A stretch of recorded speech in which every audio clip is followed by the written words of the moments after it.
பிராண்டோட gel liner. இன்னொன்னு வந்துட்டு Forever 52 அப்படின்ற பிராண்டோட ஜெல் லைனர். இந்த இங்க்லாட் வந்து பாத்தீங்க அப்படின்னா வேர்ல்டு ஃபுல்லா இருக்கிற ஆர்டிஸ்ட் யூஸ் பண்றது 1500 ரூபாய் வரும். அண்ட் இந்த Forever 52 இருக்கு இல்லையா, அதோட டூப் சூப்பரா இருக்கும், 500 ரூபாய் தான் வரும். ஸோ ஆஸ் அ பிகினரா நீங்க இதை வாங்குனீங்கன்னா it's much better. Okay, clear?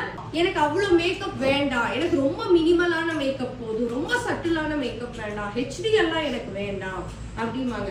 So பீப்புளுக்கு புரிய மாட்டேங்குது என்ன அப்படின்னா, ஆஸ் அ மேக்கப் ஆர்டிஸ்ட் அவங்க மினிமல் மேக்கப் கேட்டாலும் ஹெவி மேக்கப் கேட்டாலும் எந்த ஒரு ஸ்டெப்புமே நம்ம காம்ப்ரமைஸ் பண்ண முடியாது.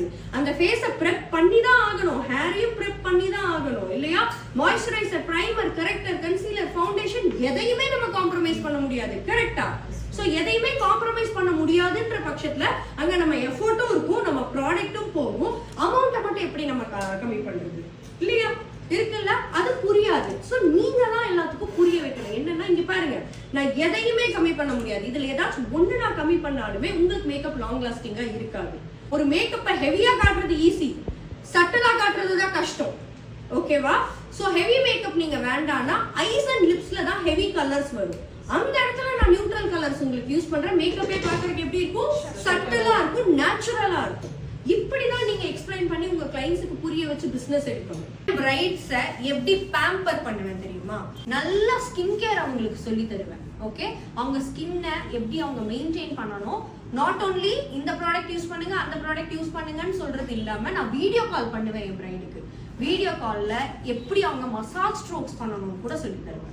ஓகே, சோ ஒரு டோனர்னா அதை எப்படி அப்ளை பண்ணணும், எதுல அப்ளை பண்ணணும், எந்த டைமுக்கு அப்ளை பண்ணணும், சன்ஸ்கிரீன் எவ்வளவு நேரத்துக்கு அப்ளை பண்ணணும், எங்கேயா வெளியே போறாங்கன்னா ஸ்கின்னை எப்படி மெயின்டைன் பண்ணணும், இதெல்லாம் சொல்றது மட்டும் இல்லாம இன்டேக்குமே சொல்லுவேன். ஒரு நாளைக்கு எவ்வளவு லிட்டர் தண்ணி குடிக்கணும், என்னென்ன சாப்பிடணும், உள்ள இருந்து அந்த ஸ்கின் க்ளோ எப்படி கொண்டு வரணும். என் பிரைட்ஸ் என்ன கேட்காம ஒரு சலூன் கூட போக மாட்டாங்க, என்கிட்ட தான் கேட்பாங்க ஒரு ஃபேஷியல் பண்ணட்டுமா வேண்டாமா. அவங்க வந்துட்டு சாரி எடுக்க போறாங்கன்னா அந்த டைம்ல எனக்கு சொல்லிடுவாங்க, நான் வீடியோ காலிங்ல அவங்களுக்கு ஹெல்ப் பண்ணுவேன். ஜுவல்லரி எடுக்க போறாங்கன்னா வந்துட்டு வீடியோ காலிங்ல அவங்களுக்கு ஹெல்ப் பண்ணுவேன். இந்த மாதிரி தான் வந்து நீங்க பேம்பர் பண்ணுங்க. ஏன்னா உங்களை நம்பி அவங்களோட பிக் டே ஒப்படைக்கிறாங்க இல்லையா? சோ அப்படி இருக்கும்போது வந்துட்டு நீங்க வந்து எவ்வளவுக்கு எவ்வளவு வந்துட்டு உங்களோட கல்யாணத்துக்கு எப்படி பார்த்து செய்வீங்களோ அந்த மாதிரி உழைச்சிங்கன்னு வைங்களேன். சத்தியமா சொல்றேன், உங்களோட ஒரு பிரைடு 4 பிரைடு கொடுத்துருவாங்க உங்களுக்கு. இவங்களை எடுங்க, இவங்க சூப்பரா பண்ணுவாங்கன்னு. இந்த மாதிரி தான் கஸ்டமர் சர்வீஸ் பண்ணணும். ஓகேவா? உங்க பிரைடுக்கு தெரியவா போகுதுன்னு 1-2 ஸ்டெப்ஸையோ ப்ராடக்ட்ஸையோ நீங்க இது பண்ணீங்கன்னா அங்க பிரைடு ஏமாற மாட்டாங்க, உங்களை நீங்களே தான் ஏமாத்திக்கிறீங்க. Okay, so follow your ethics. For example ஒரு பிரவுன் ஸ்மோக்கி ஐ பண்றேன்னா நான் பிளாக்கே வச்சிருவேன், ரெட் ஸ்மோக்கி ஐ பண்றனாலும் பிளாக் வச்சிருவேன், டார்க் கலர்ஸ்க்கெல்லாம் நான் பிளாக் போவேன், லைட்டர் கலர்ஸ்க்கு பிளாக் தொட மாட்டேன், அவ்வளவுதான் ரூல். பிங்க்லயே ஒரு டார்க் பிங்க் எடுக்கிறேன்னு வைங்களா பிளாக் வச்சிருவேன், பிங்க்லயே ஒரு லைட்டர் பிங்க் எடுக்கிறேன்னா பிளாக் வைக்க மாட்டேன். பிங்க் கிரீனுக்கு மேம் பிளாக், டார்க் கிரீன்னா பிளாக் வைப்பேன். இந்த பிளாக்வே மைல்ட் பண்ணிக்கலாம், மைல்டா வெச்சு ஃபர்ஸ்ட் ஒரு லேயர் போட்டுறோம் பாத்தீங்களா, அந்த அளவுக்கு ஓகே. எனக்கு பிளாக் வைக்கும்போது எனக்கு இன்டென்சிட்டி இன்னுமே ஜாஸ்தியா வேணும்ங்கறனால மறுபடியும் செகண்ட் டைம் போட்டேன். Rules can டிஃபர்மா.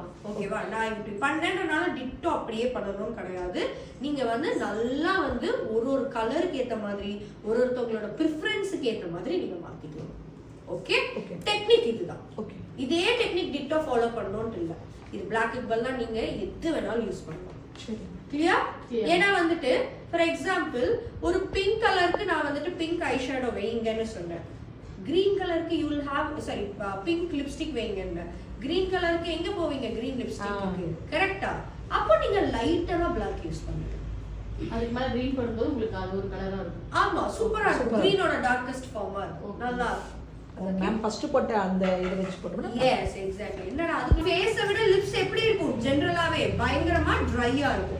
சோ அப்படி இருக்கும்போது நீங்க ஃபேஸ் மேக்கப் ஸ்டார்ட் பண்றதுக்கு முன்னாடி லிப்ஸையும் ப்ரெப் பண்ணி வைக்கிறது ரொம்ப இம்பார்ட்டன்ட். சோ ஏன் அந்த ப்ரெப்பிங் நீங்க பண்ணுங்கன்னு நான் சொல்றேன் அப்படின்னா, அந்த ப்ரெப் பண்ணும்போது தான் உங்களுக்கு என்ன ஆகும், நீங்க ஃபேஸ் பண்றீங்க பாத்தீங்களா, லிப்ஸ்டிக் அப்ளை பண்ணும்போது அப்படியே தோல் உறிஞ்சு வர்றது அது இல்லாம இருக்கும். லிப்ஸ்டிக் அப்ளிகேஷனே ஸ்மூதரா இருக்கும். நீங்க எல்லாம் யூஸ் பண்ண போறது லிக்விட் மேட் லிப்ஸ்டிக்ஸ். அண்ட் அந்த லிக்விட் மேட் லிப்ஸ்டிக்ஸ் எப்படி இருக்கும்?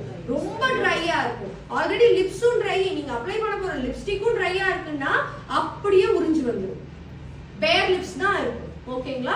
ஸோ அதனால ப்ராப்பரா லிப்ஸை ப்ரெப் பண்றது ரொம்ப இம்பார்ட்டன்ட். ப்ரெப்பிங்க்கு நிறைய ப்ராடக்ட்ஸ் இருக்கு. ஈஸியான ஸ்டெப்ஸ் நான் சொல்றேன்.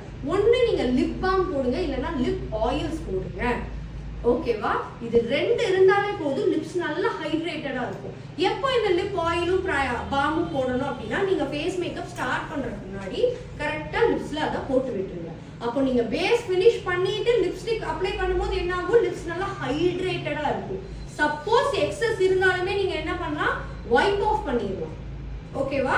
இல்லனா நீங்க எக்ஸஸா வந்துட்டு லிப் ஆயில் இருக்கு அதுக்கு மேலயே லிப்ஸ்டிக் போட்டீங்கன்னா என்ன ஆகும்? நிக்காது. மறுபடியும் நிக்காதுன்றதை விட ஃபுல்லா ஸ்ப்ரெட் ஆக ஆரம்பிச்சிடும். எதுவுமே அளவுக்கு ஜாஸ்தி போட்டாலும் பிரச்சனை, கம்மியா போட்டாலும் பிரச்சனை. அளவா போடலாம். அந்த அளவு நாங்க எப்படி தெரிஞ்சுக்கிறதுனா பிராக்டிஸ்ல தான் தெரிஞ்சுக்க முடியும்.